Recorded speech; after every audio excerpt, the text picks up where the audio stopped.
Should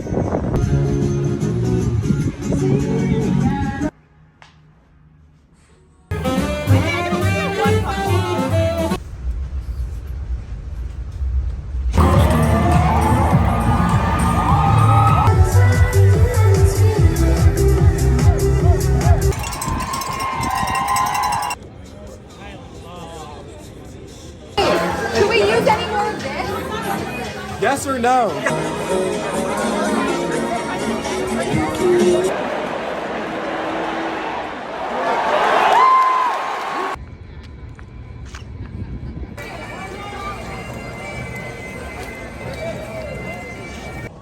Yeah.